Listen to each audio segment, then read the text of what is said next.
Alright guys, England have absolutely just battered Albania 5-0, and it was the first time in quite a while in like the qualifier in the qualifying rounds that I've actually felt really like excited watching England. It was a really good performance, especially in the first half.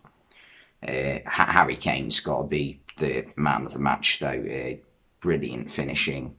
He's on 44 goals for England now, only 9 behind Wayne Rooney, which is, incredible considering Kane's still only, what's Kane now? He's got to be 27, 28 maybe. He's at his peak. He's not slowing down just yet, or not even close to it really. He hasn't had the best start to the season, but he looked brilliant tonight. Other star performers for me include Jordan Henderson and Reece James. They were both absolutely brilliant in midfield for Liverpool. Reece James on the sort of wide of midfield, but coming into the centre at times.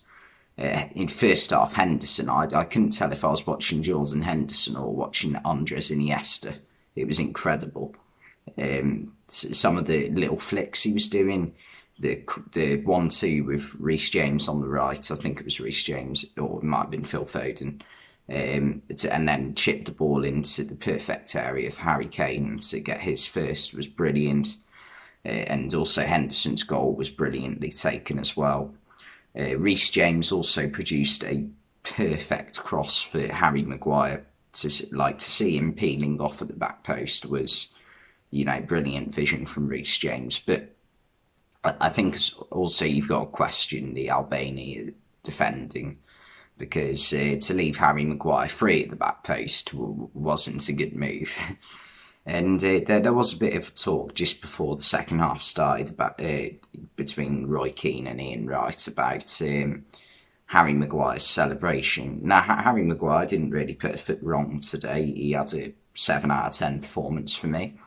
He took his goal well, played well in general, but obviously his form of late hasn't been good.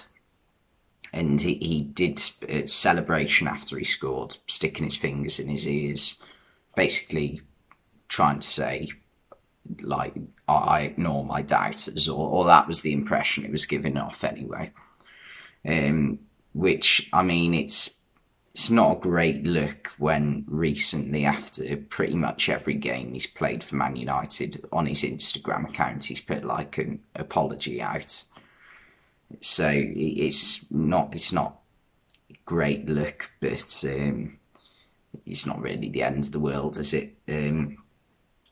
But however, Albania did have a good chance in the first half. Kyle Walker played a hospital pass back to Jordan Pickford, which one of the Albanian strikers intercepted, but Pickford saved the one-on-one. It was pretty much the only tough task that Pickford had all game, to be honest. Such was the domination of England in the first half. But yeah, Albania were really poor though, if we're being honest. There's like 4 different levels to international football. You've got the top teams like the France's, Germany, Spain's, England's, possibly Portugal, Belgium, a few others.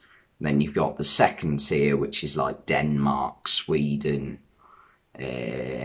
Who else goes into that tier? Denmark, Sweden, Wales, and a few others. And then you got a third tier. This is where I believe like the Albanias, Romania, who else? Republic of Ireland. That they're at that level. And then you have the Maltas, Gibraltars, San Marinos. Albania are very much at that third tier. Not quite horrendous, but not really getting close to England or any other team at that top level. But yeah, and also some of the substitutes who came on in the second half looked really good. Emil Smith-Rowe, he did some good things on the ball, and it's his England debut, so probably the biggest moment of his life. But he did look a bit nervous, sort of, at the same time, which, I mean, you can understand. but he had a good impact in general. And Jude Bellingham also looked really good when he came off the bench. And it's good to see with the midfield tonight, because at the moment Declan Rice is sort of seen as England's best midfielder, and he wasn't involved tonight. He's not involved in the squad at the moment because of, I think it's illness. It might be illness or injury, one or the other. But Henderson and Phillips looked really good in the first half. Just like the dynamic they had. Phillips did, well, they both did a lot of dirty work, but it gave Henderson more of a licence to go forward, which I think Henderson's a better player when he's got someone to cover for him alongside him, meaning that he has the licence to go forwards and help out in attack. And also when Jude Bellingham came on for Calvin Phillips in the second half, he also looked good. This time Henderson played the more deep role out of the two.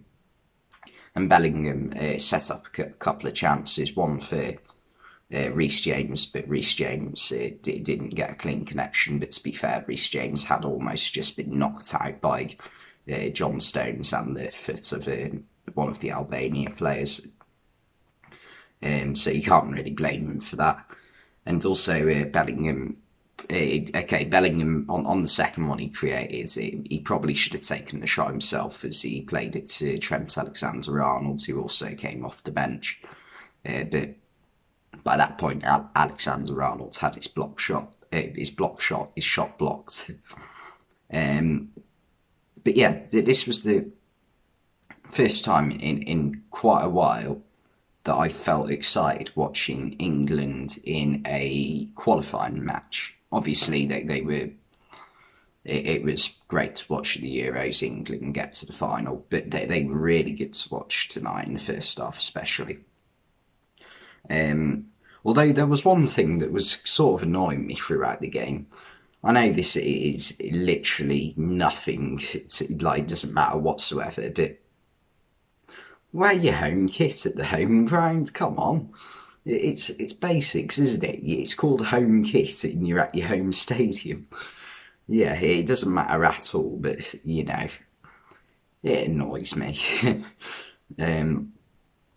But yeah, England were great to watch, and I think there might be a few Tottenham fans that might have a bit of mixed emotions about tonight's game, because on the one hand, you see your best player, although he's not at the moment,